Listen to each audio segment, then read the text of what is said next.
Winston, now I came across a LinkedIn post that said Winston Kunene, millionaire at 25 years old. Firstly, media is wild, but my taxes are right and everything is correct. But it's just so wild to just put me out there as millionaire at age of 25. Tell them what you've had to get through. I almost liquidated my company 3 times. Sure. I'm jumping straight into it. Tell us. Yeah, so, okay, first. What's a risk that you've taken that was rewarding in the end? The risk I took as an entrepreneur was leaving home. Ooh.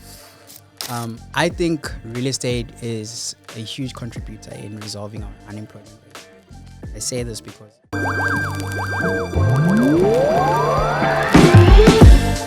Hello everyone, and welcome to another episode of the Youth Excellence Podcast with your host, Alma Acob, and I'm so excited for today's episode. Now, I am joined with the founder of Libertalia Properties, an estate entrepreneur, a previous Yoba winner, and so much more. His name is Winston Kunene, and we're excited to have you on this podcast, sir. yeah, I'm most excited.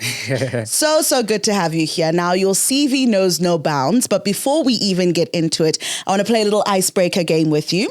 It's the letter of association game. I'm going to tell you a letter, and I want you to give me a word that you would associate with that letter. Okay.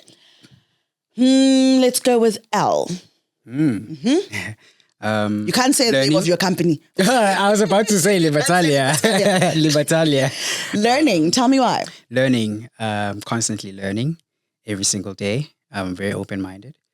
So I think that resonates with my character. Yeah, always learning. Another one. I just feel like you were speaking. I wanted you to carry on. Tell me one more if you're driven. See, now I'm only thinking of Libertalia. Now, if you're feeling like your company, or have you got another one? I do, but it's not L, but it's okay. I'll just come up with another name. We'll speak about Libertalia then, because that's where we're leaning towards. And so my first question to you would be, Winston, where does it even begin in terms of your story? Where are you from? What's the background? How does a young Black man decide that he wants to be one of the leading property entrepreneurs in South Africa? So my entrepreneurship journey started way back at home. So my dad's a farmer. He's got a farm in the East Rand. So I grew up in a farm. And I used to literally go out there with my mom and sell like spinach and like umroho and all these other things.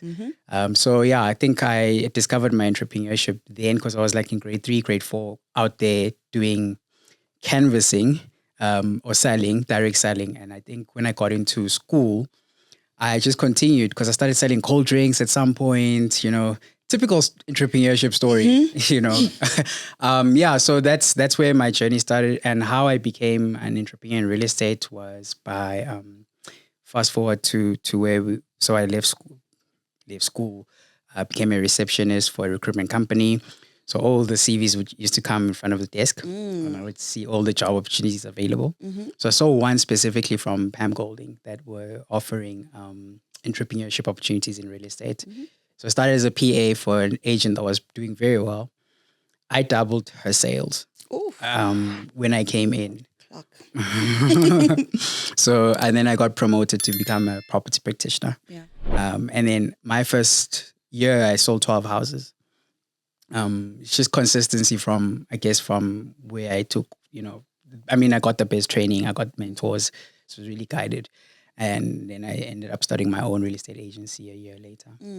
So much to unpack over there. The first thing I'm hearing is, what value do you bring to the room? Because throughout your entire story, you're talking about value in your family, value at school, value to the work that you were doing. And then secondly, are you so good at what you do that people want to mentor you, right? And this goes out to young people because a lot of the times when we see Winston, and we'll talk about Winston's achievements just now, you think that the journey for him was one that was very clear and crisp, but it was more a journey of you constantly showing up as your best and most excellent self. Correct. Would you say that? Correct. Absolutely. Wonderful. And so to add to that, Winston, now I came across a LinkedIn post I'm going to look at the camera when I say this, that said, Winston Kunene, millionaire at 25 years old. And Winston, because we're both Yoba winners, I ran to his DMs. I said, Winston, tell me how. I said, 25 million, please. 25 years old, a million, not 25 million. Just to clarify that. But how? Okay, firstly, media is wild, but my taxes are right and everything is correct, but it's just so wild to just put me out there as millionaire at the age of 25. It was quite a story, an interesting story there. So real estate is quite a lucrative industry. From assets to cash flow, you can accumulate as much as possible within a shorter period of time. So, for instance, I spoke about selling 12 houses the first year. That was already 500,000 in total revenue. When I was back in 19, because I started at 19 years old. Sure. So I think over years I've just done well. I've sold 25 houses in 1 year. So yeah, I suppose it was publicized, I guess, at that time, and I just had to, I guess, play with the limelight. But it's like every other entrepreneur, there's different ways. One can establish themselves as millionaires. This can be asset based. You can own assets worth $1 million. It can be cash flow based. It's what's available in your bank account. And I'm fortunate that I've achieved all of those at 28 now. Just to clarify to them, in case you thought he was still 25, but you're still youth and you're still very excellent. And my question is, I'm hearing a lot of the highs, and it's amazing to hear. I want to hear some of the lows as well, because every single journey is not linear. Yeah. It's a graph that goes up and down. And so for those who are watching going, his stories just sound so far away. Yeah. It just seems like a distant dream that's not realistic. Yeah. Tell them what you've had to get through to get to where you are. I almost liquidated my company 3 times. Sure. I'm jumping straight into it. Tell us. Yeah. So, okay. First, so I'm very privileged because there's Godspeed in this industry, right? Yeah. Like I said earlier on. So quick expansion, which is quite dangerous for emerging entrepreneurs. My first one was I got an opportunity to hire as many young people into the industry. I am known for that, for a voice for access to markets. Yeah. I had all these 200 young people to come and sell properties, and guess what? All my attention went to them, and they were not even performing. So there was a year where I was not making any money as an entrepreneur, with accolades, with all these other things. Yeah. So these are some of the challenges that I experienced. Later on, they got trained, I retrenched, started at the model again, worked better this time, education first, then mentorship later. And throughout years as well, there was a time where I actually had an office space. This is when we're doing really well. I went and I got an office space. Then sales were bad. Because of the market, certain agents doing deals outside the agency. There's so many different things that I experienced as well, where I couldn't even pay for the office costs anymore. And I had to downgrade, work from home again. These are things that people don't know. And I guess, every journey is, I'm quite transparent. I'm quite open to this because this is how we learn. I think it's nice to hear that people have made millions, people have gotten accolades, but I also think it's important to expose people to the idea of entrepreneurship and what it means, how important resilience is, how important character is. And also thinking long term, even when things are rough, you got to stay focused. You got to, pivot. So thought-provoking, Winston. I mean, you've just said a lot of golden nuggets in there. And one of them that I want to pull from is this concept of wanting to help as many young people as possible. Yeah. Now, you're not the only entrepreneur that I've heard who has gone through the struggle of, I want to take everyone with me, but the moment I do, no one's showing up. And so that's what a lot of companies struggle working with young people, because the moment we get our foot in that door, it's like that relaxation of, hey, I'm now there. I've got the position. I can chill and I can relax. But what we're saying is once you get your foot in that door, you start running. That's where the work begins. Yeah. You've got to show up. You've got to be the best, because it's only when you're the best that you can then go out and make more opportunities for others. Sure. So For those who are listening to this now, property is just one of those things that is associated with wealth, is associated with age.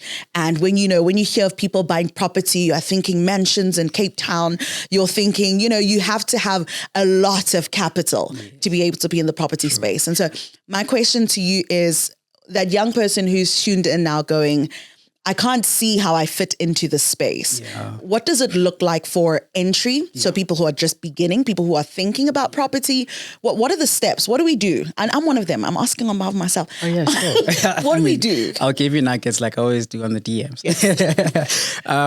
So basically, my passion, I'm actually a social entrepreneur. I'm still passionate about giving people access to the space.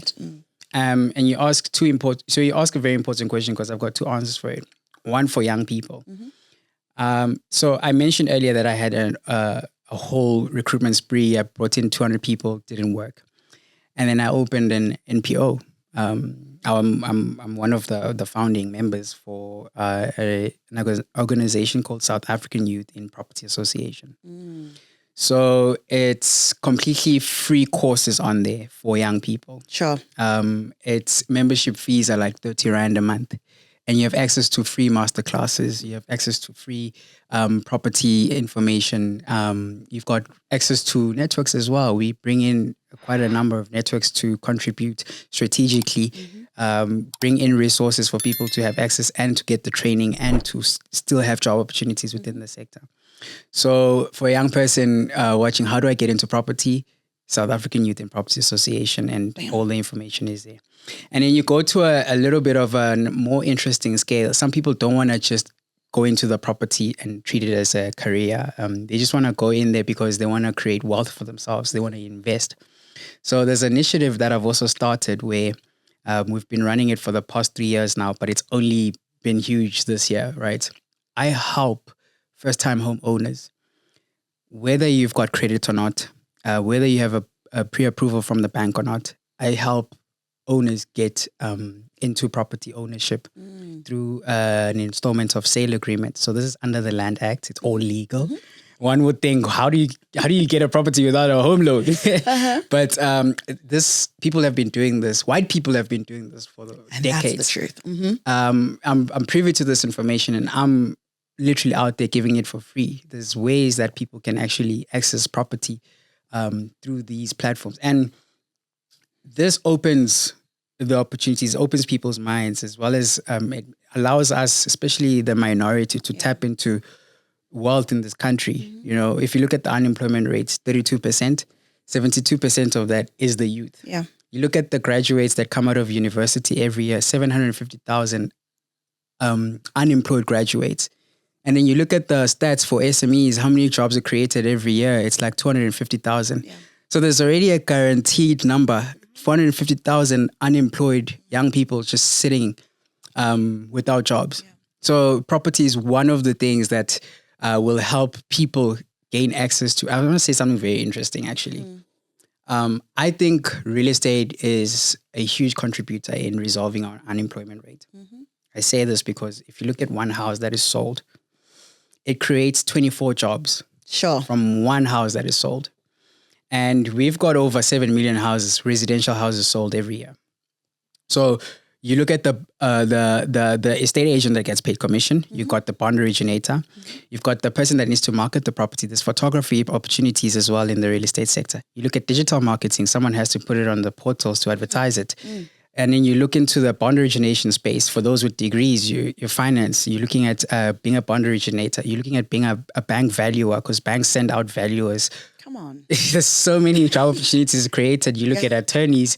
I won't even go that far. You look at electricians. Every house that is sold requires a COC, a compliance of certificate, right? And only electricians can issue those. So you can start an electrical company as an entrepreneur and specifically focus on offering COCs for residential properties that are sold every day. I'll go to the last one. You look at the people that are moving out of houses. Yeah. It's furniture removal companies. You can buy a truck and treat it as a furniture removal company. Interior designers. You can do interior designing. Ooh. This is all one house. I'm not talking about millions of houses. One house has created so many job opportunities. accountants, tax, title deeds, all of that. So I think when people think of property, young people especially, I know it can be very overwhelming. It's rich people's space. It actually isn't. It's for everyone. Wow. Winston, can I just say it's so excellent to see a young person with such a wealth of knowledge. You know what you're talking about. You've been in the business and you genuinely want to help others. You're not just saying it. You're doing it as well. And I think that deserves applause. We'll just add applause over there, videographer. I think that really, I have so much respect for you in that regard. I've been saying to my friends, guys, I'm tired of paying rent. I'm so tired of giving my money to someone else every single month. And so as you're talking and I'm listening, I'm putting myself in those shoes and going, hold on, does that mean I could own property? And I should be owning property? And like you said, this is information that is available but hasn't been accessible to us for the longest amount of time. And you're sitting here giving us a masterclass that we would normally have to pay a lot of money to get access to. And for those who are listening, a lot of the times we say, no one tells us how. Winston is telling us how. He are not only telling us how, he's telling us where.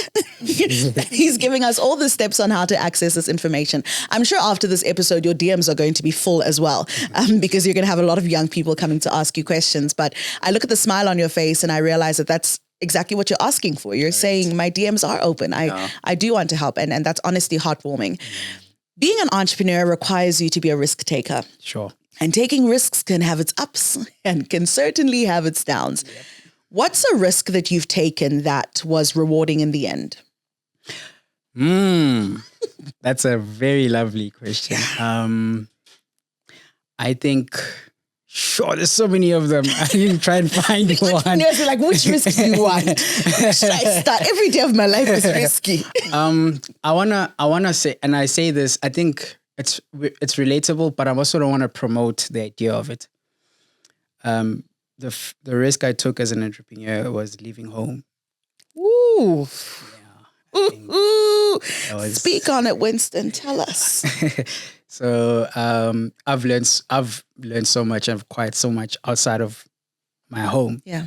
And I've been placed in situations that have forced me to literally come out and be the person I needed to be.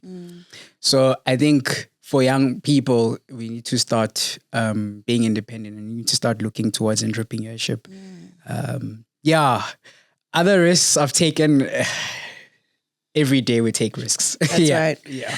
That's a big one, Winston. Leaving home is a big one. And it's another one that young people definitely need to hear. And leaving home doesn't only necessarily mean leaving your family, but it means leaving the comfort of the environment you've always known.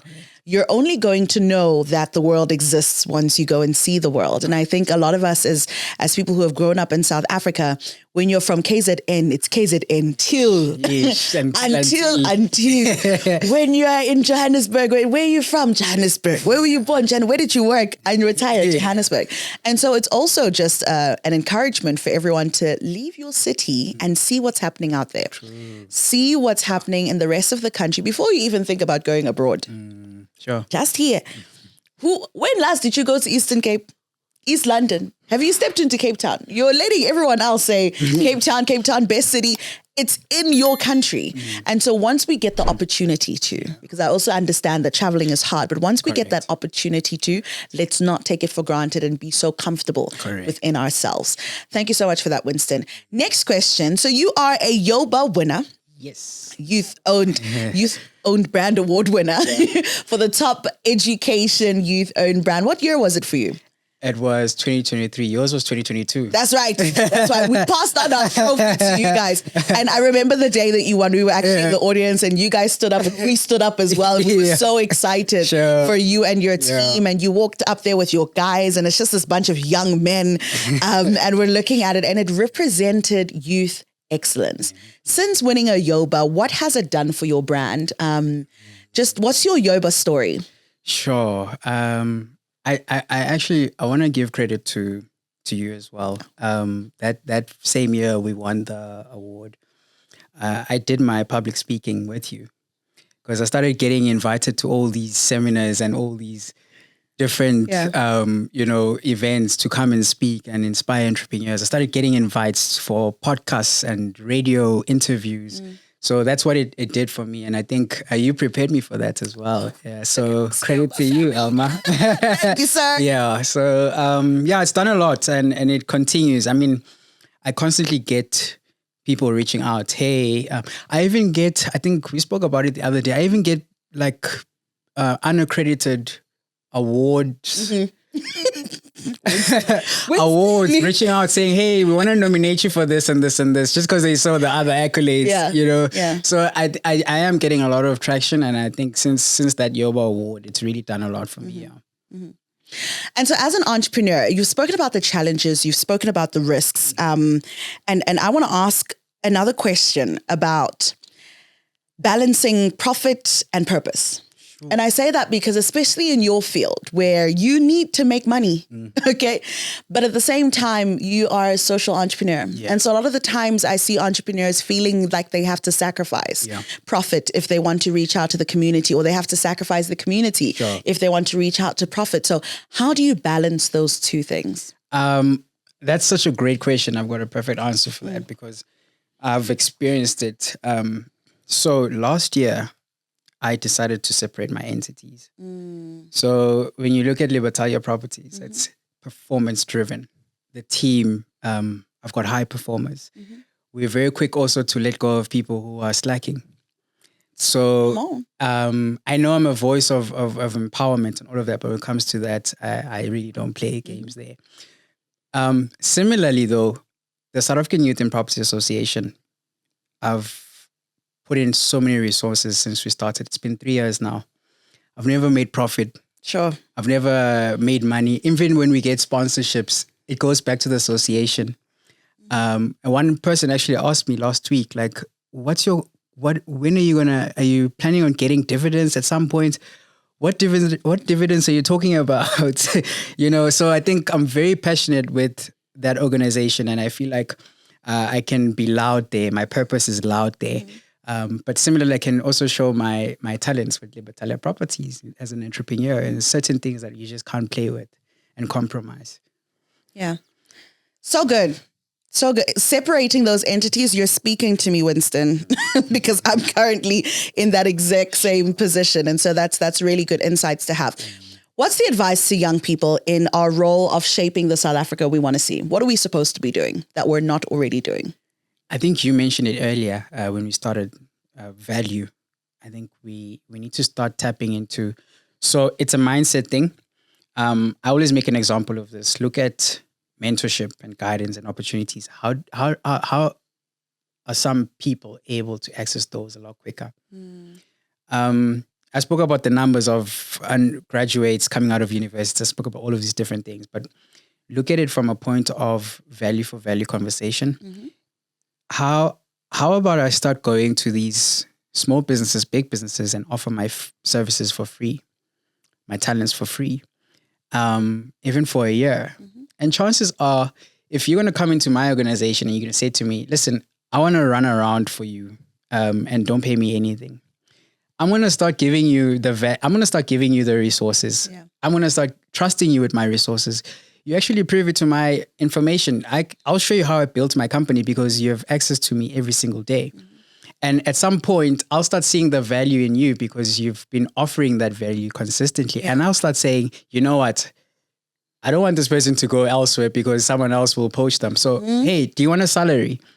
So I feel like if we start engaging on value for value conversations, as opposed to here's my CV, I just graduated, I'm looking for a job.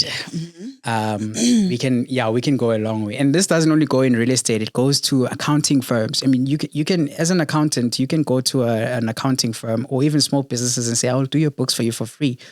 I'll do your CIPC documents, I'll do your VAT, your whatever you need to do for free.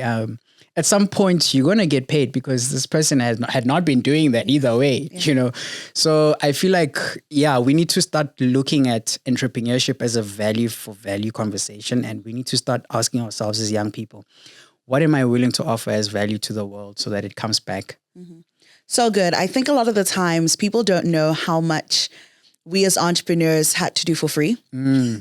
They don't know how many doors we had to knock, just offering our value. Yeah. And so the conversation should change from what can you do for me to what can I do for you? Correct. Last question that I love to ask all of my guests is, Winston, let's say you're looking at 13-year-old Winston. In fact, 13 might be actually old for you because by 19, you were already, let's take it a bit younger. 8-year-old Winston. Yeah. You're looking at 8-year-old Winston. What would you tell him? Sure. You just took me back to my childhood when I used to be a soccer star. Come on, was that the dream? I think 8-year-old me, what would I say to myself? So is this now advice for me for the future? Or is this a reflection? It can be a reflection. It can be I'm thankful to God for opening my mind at a very early age. I don't like to say I was smart at a young age.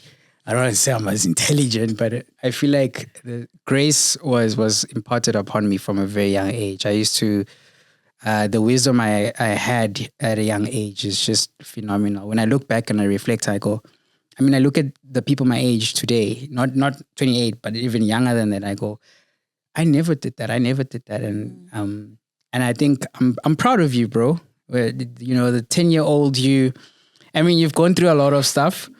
But you're also resilient. I'm proud of your resilience. There's so many things that you survived that a lot, wouldn't have got into. And I'm excited for the future. Take us there. Take us to the promised land. Take us. I absolutely love that. Thank you so much, Winston. This has been such an enriching conversation for you to be able to pour into us your wealth of knowledge, your insights, your honesty, your vulnerability, and to take us through this. It literally felt like we walked in the footsteps of Winston to get to this stage. So thank you so much for taking us through that. And to everyone who's tuned in, I hope that you learned as much as me. I hope you too are about to go and get your first property. And when you do, come back and say that you started here. Come back and tell us that this is where that spark was lit in within you that said, I want to be a young, excellent person who owns property. And so with that being said, that was another episode of the Youth Excellence Podcast, and see you soon. Thanks, Winston.